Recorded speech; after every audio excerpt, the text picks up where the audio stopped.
سلام و درود به همه عزیزان هنردوست، مخصوصاً فالوورای عزیز پیج artandsoul.network.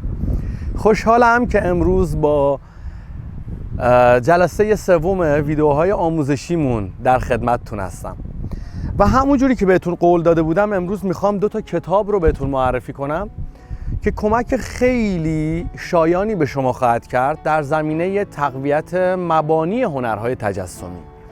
اون مسائلی که در موردش صحبت کردیم به شکل علمی و خیلی حرفه‌ای توی این کتب معرفی شده. کتاب اول کتاب کلیدهای طراحی برت داتسون هست که من فهرست کتاب رو باز میکنم تا ببینید که این کتاب چه مطالبی رو شامل شده. روند طراحی از کجا شروع میشه و چه اقداماتی باید انجام بده اون طراح تا بتونه یه طراح خوبی باشه. دستخط نقاش، نسبت‌ها و اندازه‌گیری اشیا یک مورد بسیار کلیدیه. اون زمانی که شما میخواید یک لندسکیپ رو، یک صحنه طبیعی رو، چند تا ساختمان کنار هم رو طراحی کنید، توی بحث پرسپکتیو این موضوع خیلی نمود پیدا میکنه و مهم هستش.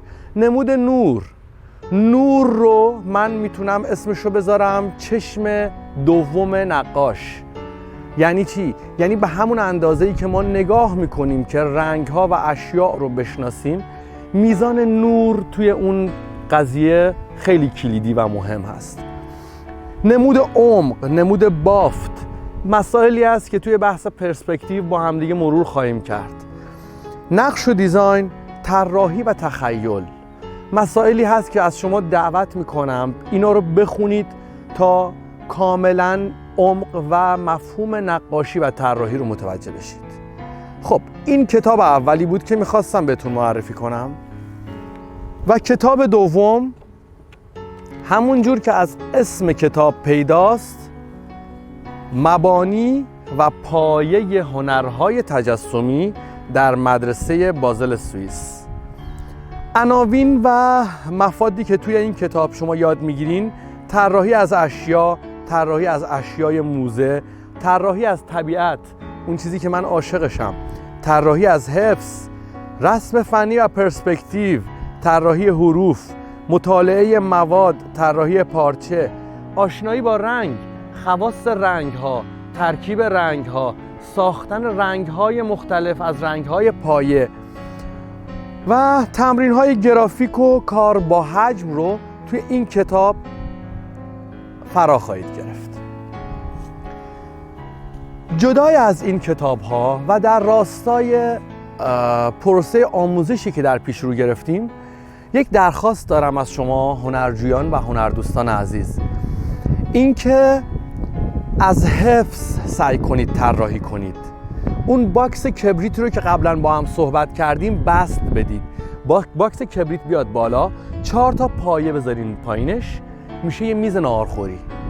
این رو از حفظ بکشین. سعی کنید توی ذهنتون تجسم کنید که میز رو اگر از این زاویه نگاه کنید، اگر از بالا نگاه کنید، اگر از بغل نگاه کنید، چه فرمی رو میبینید؟ مربع و مستطیل و اون احجامی رو که میبینید بکشید و هیچ وقت از اشتباه کردن نترسید. نقاشی یک فرایند کاملا طبیعیه و هیچ نقاشی نیست که آثار بد نداشته باشه و ارزش گذاری عملا روی آثار نقاشی کار درستی نیست، چون ما اثر نقاشی بد نداریم.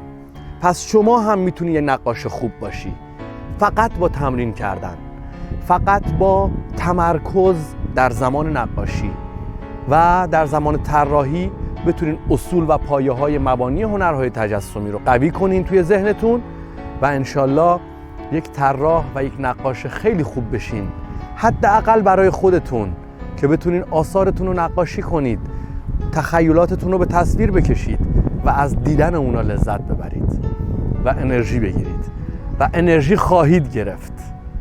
موفق و پایدار باشید.